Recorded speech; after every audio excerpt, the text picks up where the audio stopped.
우리가 중학교 그 영어 시간을 보니까 중학생 정도만 되더라도 영어를 얘는 아주 우리 때보다 훨씬 잘하더군요. 그들이 영어를 배우는 시간에 이런 문장을 읽는 것을 언뜻 들은 기억이 납니다. House is not a home. 집이 가정은 아니다.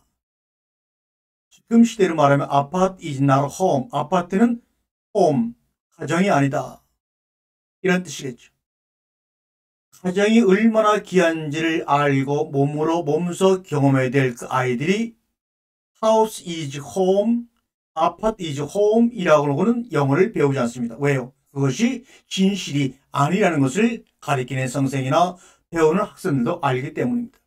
왜 이렇게 되었을까요?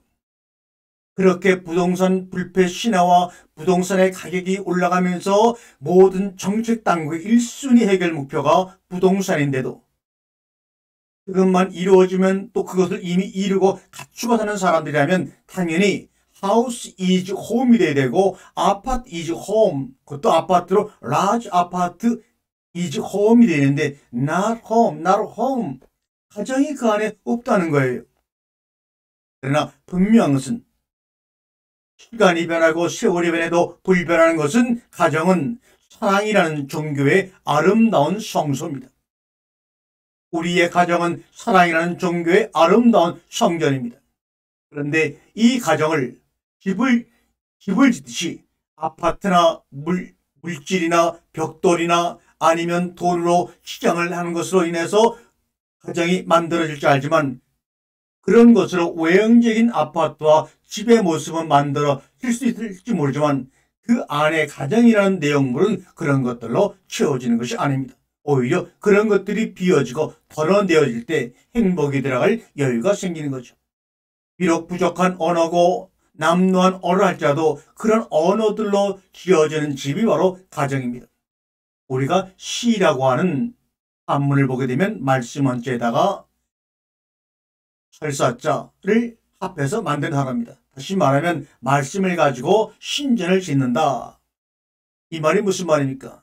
가정 안에서 말을 주고받는 그 말의 소통 내용과 품격에 따라서 하나님이 함께 거할 수 있는 성전으로 이루어질 수 있다는 것을 우리에게 한문의 시가 이야기해 주고 있습니다. 비록 80평생이 길다고 얘기할지 모르지만 정말 가정을 이루고 몇십 년, 아니 한 1, 20년 함께 자녀들과 살아가는데 그러한 가운데서도 어디로 가야 할지 모르는 우리의 인생에서 하나님이 허락하시고 주신 자기 남편과 아내와 자식은 얼마나 신비한 존재인데요. 이 신비한 존재를 느끼지 못한다면 참으로 억울하지 않을까요? 현대 가정은 스위트홈이 아니라 수많은 상처가 드러나고 치유되는 올코트 프레싱의 격정장이 되어버리고 말았습니다. 서로 할 말은 해야 하고 또 상대방의 말을 끝까지 귀담아 들으려고 노력하는 것이 바로 가정입니다. 마음속에 담아도 골마 터지면 안 됩니다. 그런데 대개는 보면은 우리가 동감하고 동의하는 거지만 반대 방향으로 나아가고 있죠. 밖에서도 충분히 피곤했으니 집에서는 복잡한 얘기하지 말라고 그럽니다. 그러면서 누워서 할 때까지, 밥 먹으러 갈 때까지 텔레비에 몰두합니다. 아니면 손가락 몇 개로 스마트폰을 서로 누리면서 각자 자리에서 그렇게 남인 것처럼 살아가는 가정이 되어버리고 말았어요. 그러면 가정은 모든 것이 집행이 위해된 공간이 되어버리고 말지요. 칼리 지브란이라는 시인은 우리에게 이런 얘기합니다. 우리의 아이들은 어디에서 왔는가? 어디에서 왔는지 모르지만 내 것이 아니다 라고 이야기합니다. 저는 우리 집이 하나님이 주신 생의 꽃밭에서 내가 누구인가? 나를 여보라고 부르는 아내는 누구인가? 나를 아버지, 아빠라고 부르는 아이들은 과연 무엇인가? 그들 속에 어떤 신성이 자리 잡고 있는가를 생각하게 하는 가정이기를 바라며 노력해 왔습니다. 이 땅의 가정은 우리의 최후의 보루입니다. 그러기에 이 가정이 지켜져야 합니다. 보호받아야 합니다. 가족은 우리가 소홀히 할 수 없는, 끝까지 지키지 않으면 너무 억울한 우리 생의 궁극적인 목표라고 생각합니다. 자기 자식도 사랑하지 못하는 사람이 절에 가서 불공 드리고 교회 가서 기도하고 불의 이웃 좀 돕는다고 무슨 소용이 있겠어요? 오히려 집에서 왜곡된 사랑에 상처받는 아이들을 어루만져주고 그들의 이야기에 귀를 기울여 집중해 주는 게 더 중요하죠.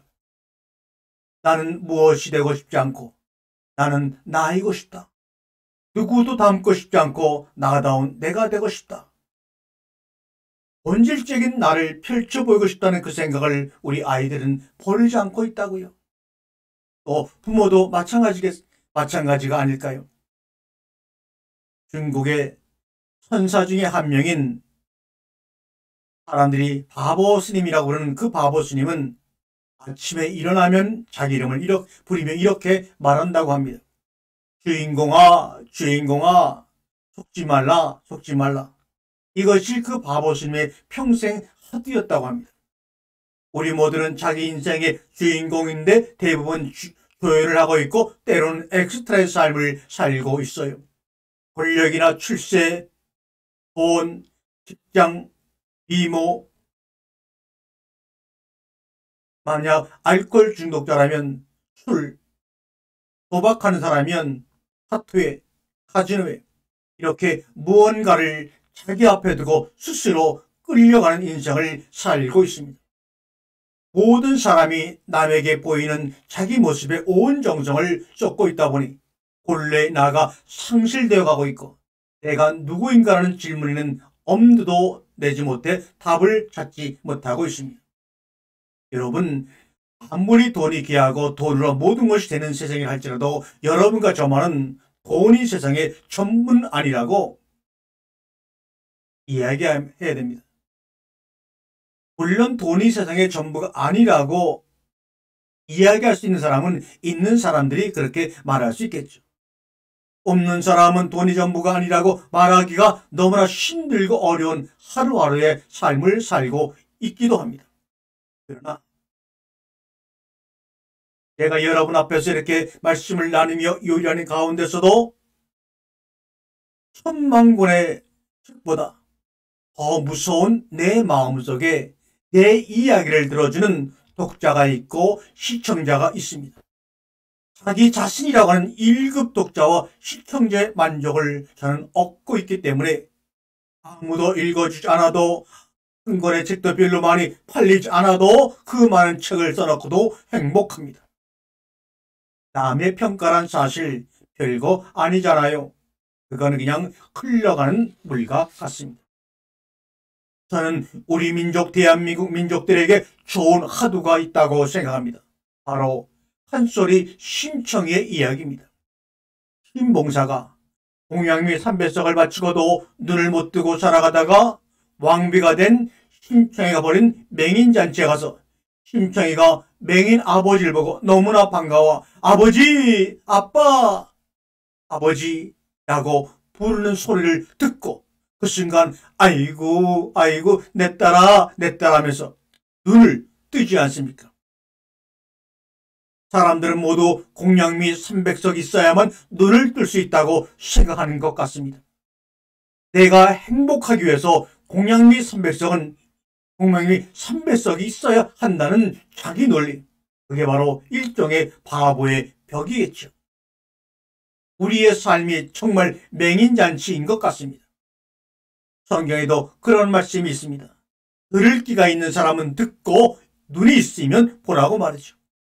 신봉사가 눈을 번쩍 뜨는 것처럼 그런 눈으로 사물을 바라볼 수 있으려면 오히려 우리가 가지고 있던 그 세상의 모든 것, 공양미 300석이 없어져 버려야 합니다.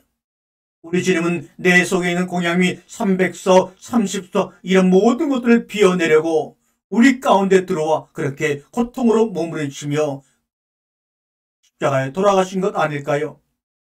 공양미 300석이 없어도 눈을 뜰 수 있는 눈을 가지고 세상을 바라본다면 우리의 삶은 날마다 시인 같은 시의 삶을 살 것이요, 성전의 삶을 살 것이요, 기적의 연속이 될 것입니다.